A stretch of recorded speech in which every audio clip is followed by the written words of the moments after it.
Let's come down to a very individual level. Let's talk to Anita and Zoe. Zoe, perhaps you first, in your personal and work environment, what have you witnessed as being most effective in addressing this kind of violence against women? I find it very triggering that people have other opinions other than my own, and yes, you are right when you say that online criticism is violence against women. In fact, one comment said that I sucked, and I had to go to hospital after receiving third-degree burns from it. I also noticed my ass was beginning to hurt, so I asked the oppressive male doctor, who was undoubtedly a member of the patriarchy, to administer painkillers and to bring me some tissues to wipe away my entitled tears of oppression. As a privileged white chick from a middle-class background, it doesn't take much for me to throw my arms up in the air and throw the biggest tantrum the North has ever seen. Sorry, that was a Game of Thrones reference. Anyway, as I am very spoiled and not used to always getting my own way, I tend to like to overreact when anyone ever challenges my entitlement.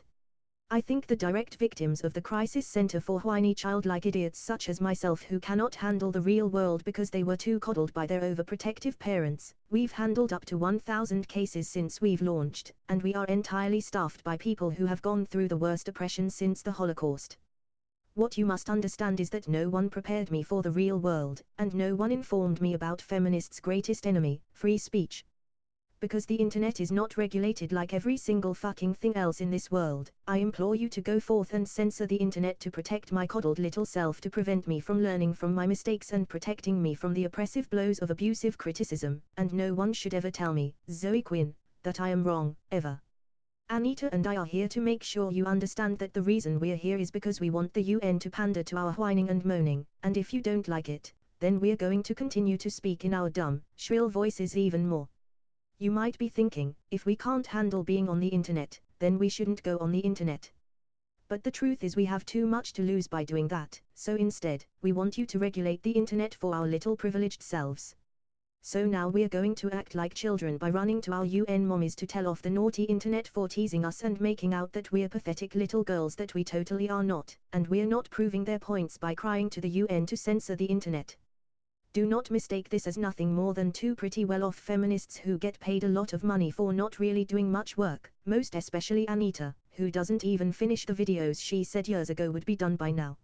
Honestly, though, Anita, how the hell have you not finished that whole stupid tropes versus women series yet? You, upload videos like George R.R. Martin writes books. Seriously, you take forever. I know you are a lazy little cunt who probably throws all of her cash on the floor and spends most of her time making money angels, but you could at least give back to the people who gave you nearly $500,000. I want to bring up the death threats that are targeted at us, even though no one has actually killed us and it is very unlikely that they will. I receive, 1 million death threats every nanosecond, and threats about how people are going to hurt me. Unfortunately, as you can see, I'm still here. Anita has been stalked by crazy, dangerous people who want to rape her and slit her throat after raping her in the bum. One of these loose cannons was Ben from the Drunken Peasants podcast, who dared to take a picture of her in a public place while she was in the background, to show to his white, cis, man pigs, despite taking pictures in public is not illegal in any way. By the way, who is this woman to my left-hand side, looking at me like a sympathetic mother as I cry and complain about how oppressed I am? Well, I suppose it doesn't matter. Anyway, I want to apologize for my appearance. You'd think that someone who wants to be taken seriously by people would not dye their hair in some stupid pink color, like they've just crawled out of their mother's basement for the first time in years. I'll say this much about Emma Watson, at least she knows how to dress herself properly, or at least get dressed properly by her many servants and costume designers. Also, it is not on me to actually provide any of you with any evidence that all the horrible things that are happening to me are actually happening. It's on you to just take my privileged word for it without looking into seeing what I'm saying is true in any way.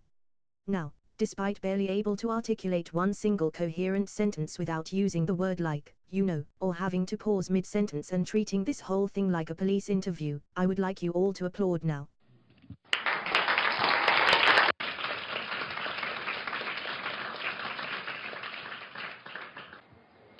Anita, with your work through Feminist Frequency, how do you interpret a multi-level approach to working on these issues? I don't. I just think that you, The UN should deal with my personal gripes about these non-issues, because I am entitled like that. It is not my responsibility to deal with my own problems, it is everyone else's. As for what Zoe said about the fact that I am too lazy to make those stupid videos where I censor the comment section and the like ratings so that nobody can have an actual conversation about what I stand for and what I believe in, and possibly use that as evidence for the apparent abuse that my first world ass receives, I say, that's rich coming from someone who was sleeping her way to the top instead of working hard to get her shitty indie game made, using blowjobs as a way to get her video game developed. Anywho, if I can keep you guys awake before my dull, monotone voice sends you into the blissful sleep that you are all probably craving right now, and are regretting letting me and my humongous nose through the door. Feminist Frequency is a non-profit snorefest that I run. Why I can't just call it a YouTube channel is beyond me. Maybe it is because I want to appear more professional than I actually am, and not appear like some money-hungry tyrant. By the way, I'm very triggered by the fact that there are men in this room, and I would like to kindly request that they leave. Can someone open a window and let the oppression out, please? On second thoughts, don't. You might let more oppression in. For the last 3 years I have received quote-unquote harassment, as I was not prepared that there would be people in the world that would dare to have a different opinion other than my own. There are hundreds if not thousands of people who have the nerve to call me out on my bullshit, like Thunderfoot, who is totally in love with me and wants to sleep with me, because he's made over 10 videos about me and my insipid channel where I talk about things in video games that no one would have ever noticed until I mentioned it. In fairness, I am pretty much done with the series, and am bored with it, and I just keep the channel up for traffic and to make money so I can gorge myself with fatty foods and buy hundreds of male tears mugs, hipster glasses, red hair dye and Botox to keep my prudish, sour, and badly aging face from melting from all the stress of finding illogical concepts of sexism towards me, and spending all my time convincing and deluding myself into thinking that the whole world is out to get me and hates me because I have a vagina. It's hard to believe, I know, that convincing yourself that the world hates you and having to feel angry, bitter, contemptible, fearful and depressed would cause you to have a lot of anxiety and stress in your life. And as you can see by the fact that I am here whining to you today, I cannot handle the stress and am too incapable to handle this little nest of vipers that I myself have created.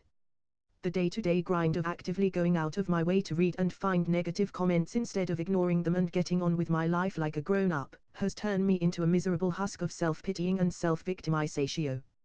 They are making all of these hate videos in order to attack us, and in no way am I overreacting to videos that are simply just responding or taking an in-depth look into what I stand for and what I'm doing, either out of the fact that I am either too stupid, too deluded by my own bullshit, or just manipulating the situation to get what I want. So I've spent a lot of time thinking about online harassment instead, because I don't have any hobbies or goals in my life other than shrieking tiresome, boring and monotone concepts of how gosh darn vile all men are and how all women are somehow being oppressed by them. Sexism and misogyny did not start on the internet, but I sure do hope it will be the end, so I no longer have to keep making tropes versus women videos, and can go back to lecturing people to appease and cater to my will. And feminists for decades have been whining and moaning the same tiresome refrain, over and over again, about how we should shun men and blame them for every single thing in life that we don't like, instead of acting like an adult and letting go of our personal gripes. So, what we're seeing is the internet providing new ways for people to point out the stupidity and bullshit of feminism, and it is because of this that we now want you to censor the internet and use a mugshot of me behind the screens of their computers with the words "Feminism is watching you" in bold letterings to remind them that 1984 is not the government watching us, it is feminism. Now I am going to look at you with a sad look in order to manipulate you into feeling sorry for me.